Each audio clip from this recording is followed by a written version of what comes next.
ഒരു മാജിക് പഠിക്കാൻ അതിനായിട്ട് കാർഡ്സ് എടുത്തിട്ടുണ്ട്. നന്നായിട്ട് ഷഫിൾ ചെയ്യുക. ടോപ്പത്തെ കാർഡ് നോക്കി വെക്കാം. ടോപ്പത്തെ കാർഡ് നോക്കി വെച്ചാൽ 7 ഓഫ് സ്പേഡ്സ് ആണ്. ഈ 7 ഓഫ് സ്പേഡ്സ് എടുത്തതിന് ശേഷം 1, 2 and 3 4 ഓഫ് ഹാർട്സ് ആയിട്ട് മാറി. ഈ മാജിക് നമുക്ക് അങ്ങനെ ആ മാജിക് ചെയ്യാൻ നോക്കാം. കാർഡ്സ് എടുത്തതിന് ശേഷം നന്നായിട്ട് ഷഫിൾ ചെയ്യുക. ഓക്കെ, നന്നായിട്ട് ഷഫിൾ ചെയ്തതിന് ശേഷം നമ്മൾ ടോപ്പത്തെ കാർഡ് എടുക്കാൻ പറയുക. ആ ടോപ്പത്തെ കാർഡിനെ എടുക്കണ സമയത്ത് തന്നെ നമ്മൾ അടുത്ത കാർഡിൽ സ്ലൈഡ് ചെയ്തിട്ട് പിങ്കി ബ്രേക്ക് എടുത്ത് വയ്ക്കുക. ഓക്കെ, അതിനുശേഷം അതിൻ്റെ മുകളിൽ കാർഡ് നമ്മളിങ്ങനെ തിരിച്ചിടുക.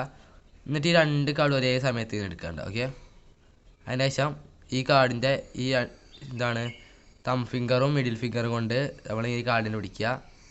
ഇങ്ങനെ ബെൻഡ് ചെയ്ത് പിടിക്കുക. അതിനുശേഷം നമ്മൾ ഇങ്ങനെ കാണിക്കുക. കാണിച്ചിട്ട് നമ്മൾ പെട്ടെന്ന് തന്നെ വിടുമ്പോൾ ഈ കാർഡിന് തിരിയും.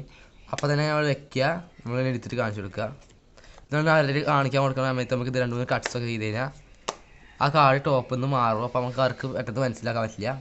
ഇത് 2 കാർഡിൻ്റെ ചെക്ക് ചെയ്യാനൊക്കെ അറിയാം. അപ്പോൾ മനസ്സിലായില്ല, ഒന്നുകൂടി കാണിച്ചാൽ നെക്സ്റ്റ് ഒരു കാർഡ് പിങ്കി ബേക്ക് ഇട്ടയ്ക്കുക. അതിന് മുകളിൽ കാർഡ് വെക്കുക. എന്ന് വെച്ച് കഴിഞ്ഞാൽ ഇങ്ങനെ കാർഡ് എടുക്കണ നേരത്തെ ഇത് ബേക്ക് ഇട്ടയ്ക്കുക. ഇതിന് മുകളിൽ തിരിക്കുക. ഇതിനെ പിടിച്ചതിന് ശേഷം 1, 2 എന്ന് പറഞ്ഞിട്ട് തിരിക്കുമ്പോൾ ആ കാർഡ് ചേഞ്ച് ആവും. അതിനുശേഷം ഇതിനെടുത്ത് കാണിച്ചു കൊടുക്കുന്ന സമയത്ത് ഇത് 2-3 കട്ട്സൊക്കെ ചെയ്യുക. ഓക്കെ, അപ്പോൾ ഇങ്ങനെയാണ് ആ മാജിക് ചെയ്യുക. അപ്പോൾ ഇതുപോലത്തെ വീഡിയോസ് കിട്ടാൻ നമ്മൾ സബ്സ്ക്രൈബ് ചെയ്തോളാം. അടുത്ത വീഡിയോ കാണുന്നവരെല്ലാവർക്കും ബൈ.